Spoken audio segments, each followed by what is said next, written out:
My channel कथावदती। कहानी अच्छी लगे तो like subscribe share and comment जरूर करें।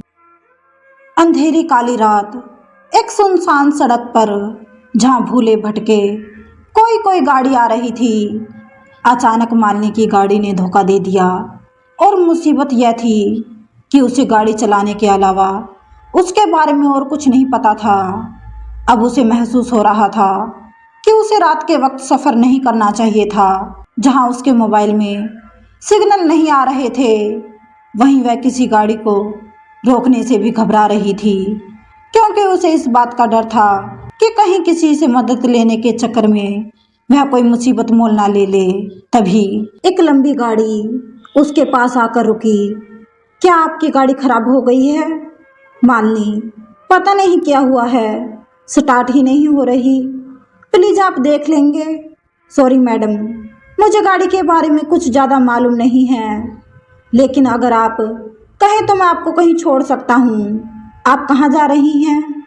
मालिनी, मैं दिल्ली से आ रही थी और जयपुर के लिए जा रही थी कि गाड़ी ने धोखा दे दिया। अरे, मैं भी मथुरा जा रहा हूँ, आपको छोड़ दूंगा, आ जाइए। मालिनी गाड़ी में बैठने से घबरा रही थी। क्या सोच रही हैं? घबराइए नहीं। देखिए, मैं एक शादीशुदा आदमी हूँ और आधी रात में एक सुनसान सड़क पर कुछ भी हो सकता है। प्लीज आ जाइए। मालिनी के सामने और कोई चारा भी नहीं था, इसलिए वह गाड़ी में बैठ गई। मेरा नाम विशाल है, मेरा कपड़ों का शोरूम है और मैं अपनी बीवी को लेने मथुरा जा रहा था। असल में बच्चे छुट्टियों में नानी के घर गए हुए थे। अब उनका जी भर गया है, इसलिए बुलावा आया है कि लेने आ जाओ। मेरा नाम मालिनी है और मैं एक फैशन डिजाइनर हूँ। एक फैशन शो के लिए जयपुर जाना था। मैंने सोचा कि अभी निकलूंगी तो सुबह होने से पहले पहुँच जाऊंगी, जिससे मुझे तैयारी के लिए अच्छा समय मिल जाएगा। लेकिन विशाल, आपको इतनी रात को नहीं निकलना चाहिए था। वैसे भी यह रोड सही नहीं है।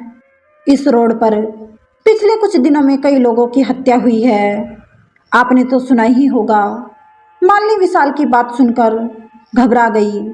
यह बात बताते हुए विशाल की हल्की सी मुस्कुराहट ने उसे डरा दिया था। गाड़ी का एसी ऑन था, फिर भी मालिनी को पसीना आ रहे थे। विशाल, मैंने सुना है कि वह कातिल लोगों को गला घोंटकर उन्हें मार देता है। आज तक पुलिस को कोई सबूत नहीं मिला। मालिनी, प्लीज आप ऐसी बातें ना करें, मुझे डर लग रहा है। विशाल हंसने लगा। आप जैसी बहादुर लड़की रात में अकेली सफर कर रही है, उसे कैसा डर? मालिनी, देखिए, यह मेरी मजबूरी है, यह मेरा पहला प्रोजेक्ट है, इसलिए मैं पहले से ही तैयार रहना चाहती थी। विशाल अब फ्लर्ट करने लगा था। आप भी कहाँ फैशन डिजाइनिंग में पड़ गई? आप जैसी सुंदर लड़की को तो मॉडल होना चाहिए, सारे शो हाउसफुल हो जाएंगे। मालिनी विशाल के बदलते मिजाज को देखकर थोड़ा सतर्क होने लगी। उसने अपने बैग में से पानी की बोतल निकाली और पानी पीने लगी। विशाल, प्यास तो मुझे भी लगी है, क्या आप मेरी प्यास बुझा देंगी? मालिनी, क्या मतलब है आपका? विशाल, मेरा मतलब है कि मुझे भी प्यास लगी है, प्लीज आप अपनी बोतल दे दीजिए। मालिनी, आपकी अपनी बोतल भी तो रखी है, उसमें से पी लीजिए। विशाल, उसमें वो बात कहाँ जो आपकी बोतल में है। मालिनी, देखिए, मेरे साथ ऐसी बातें मत कीजिए, नहीं तो मैं गाड़ी से उतर जाऊंगी। विशाल, अरे आप तो बुरा मान गई, मैं तो मजाक कर रहा था। विशाल ने मालिनी से बोतल ली और पानी पीने लगा। मालिनी को उसका व्यवहार अजीब लग रहा था। तभी मालिनी ने देखा कि उसके मोबाइल में सिग्नल आ गए हैं और वह फ़ोन करने लगी। मालिनी, हेलो मम्मी, मैं अभी रास्ते में हूँ, मेरी गाड़ी ख़राब हो गई थी, इसलिए मैंने किसी से लिफ्ट ले ली है। नहीं मम्मी, घबराने की कोई बात नहीं है, मैं ठीक हूँ, मैं जयपुर पहुँचकर तुम्हें फ़ोन करूँगी। मम्मी से बात करके मालिनी की हिम्मत बढ़ गई थी। अब वह भी खुलकर विशाल से बात करने लगी। मालिनी, आपने तो मेरा सारा पानी खत्म कर दिया, अगर कोई ढाबा या रेस्टोरेंट दिखे तो रोक देना, पानी की बोतल ले लेंगे। विशाल, आपने ये कौन सी ड्रेस पहन रखी है? बहुत सुंदर है। क्या आपने ही डिजाइन की है? यह बोलते हुए विशाल मालिनी की मिनी ड्रेस को ऊपर से नीचे देख रहा था। उसका इस तरह देखना मालिनी को अच्छा नहीं लगा। मालिनी विशाल का ध्यान भटकाने और वक्त बिताने के लिए उसे इधर उधर की बातें करने लगी। मालिनी, नहीं, ये तो मैंने मार्केट से परचेज की है। ऐसी ड्रेस तो मार्केट में कहीं भी मिल जाती है। क्या आपको अपनी पत्नी के लिए लेनी है? विशाल हंसते हुए बोला, आपने भी क्या बात कह दी। ऐसी ड्रेस में तो आप जैसी लड़कियां ही अच्छी लगती हैं। मेरी बीवी में तो आप जैसी दो बन जाएंगी। मालिनी की घबराहट कम हो गई थी, लेकिन विशाल के दिल में कुछ और ही था। विशाल, हमारी बात तो बीच में ही रह गई। मैं आपको बता रहा था कि आगे से इतनी रात में भूल कर भी इस सड़क पर सफ़र नहीं करना, क्योंकि न जाने कौन किस बात का बदला ले ले। इस रोड पर कई लोगों की गला घोटकर मृत्यु कर दी, जबकि कोई लूटपाट भी नहीं हुई। मालिनी गुस्से में, आप बार बार वही बात क्यों कर रहे हैं? मैं पहले भी इस रोड पर रात में सफ़र कर चुकी हूँ। आप गाड़ी रोक दीजिए। विशाल ने गाड़ी साइड में लगा दी। विशाल, मैं तो ऐसे ही बता रहा था। मुझे लड़कियों को डराना अच्छा लगता है, लेकिन आप पहले इस रोड से कहाँ गई थी? मालिनी, ये बात कुछ महीने पहले की है। मैं और मम्मी इसी रोड से अपने मामा के घर आगरा जा रहे थे। उस दिन भी इसी तरह गाड़ी खराब हो गई। वहाँ एक गाड़ी आई जिसमें 3 लड़के थे। मैं अपनी मम्मी के साथ थी तो बिल्कुल नहीं घबरा रही थी।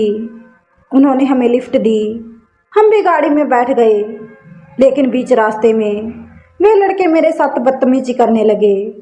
हमने विरोध किया तो उन्होंने गाड़ी एक सुनसान जगह पर रोक दी। मेरी माँ ने उन्हें रोकने की बहुत कोशिश की। विशाल बीच में ही बोल पड़ा, ओ, तो अब आप मुझे डराने की कोशिश कर रही हैं, लेकिन यह चाल मुझ पर नहीं चलने वाली। मालिनी, यह कोई मजाक नहीं है। उन्होंने मेरी माँ को चलती गाड़ी से गिरा दिया और मेरे साथ गलत काम करने के बाद मुझे भी मारने की कोशिश की, लेकिन किसी तरह मैं भाग गई। कुछ लोगों ने मुझे हॉस्पिटल पहुंचाया। जब मुझे होश आया तो पता चला कि मेरी मम्मी की मौत हो गई है। मैंने उन लोगों को ढूंढने की बहुत कोशिश की, लेकिन उनका कुछ पता नहीं चला। फिर मैंने फैसला किया कि इसके जिम्मेदार वह लोग हैं जो अकेली लड़की को देखकर उसे लिफ्ट देने के बहाने उसे इस्तेमाल करने की सोचते हैं। इसलिए मैं पिछले कई हफ्तों से तुम जैसे लोगों का इंतजार करती हूँ और उन्हें मार देती हूँ। विशाल खांसते हुए, ओहो, अब मजाक बंद करो। तुम जैसी लड़की क्या किसी को मारेगी? मालिनी, मुझे लगता है तुम न्यूज़ अच्छे से नहीं देखते। मारने वाले को गला घोटने से पहले जहर दिया गया था, जिससे ताकतवर से ताकतवर को मारना आसान हो जाता है। विशाल की हालत बिगड़ने लगी। लेकिन तुमने मुझे जहर कब दिया? मैंने तो कुछ खाया ही नहीं।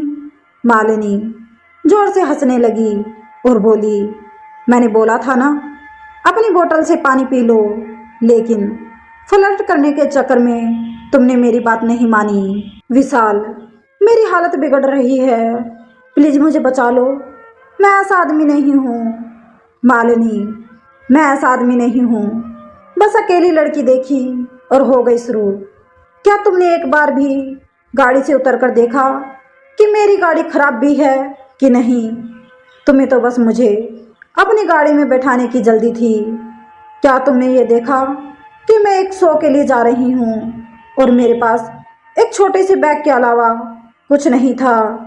क्या तुमने मदद करने से पहले एक बार मेरे घर वालों से बात करने के बारे में सोचा?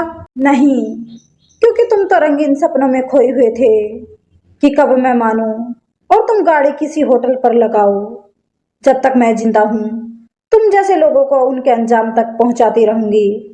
इतना कहते ही मालिनी ने हंसते हुए अपने बैग में से एक मोटी रस्सी निकाली। विशाल असहाय पड़ा, यह सब देख रहा था। धीरे धीरे उसकी आंखों के आगे अंधेरा छाने लगा।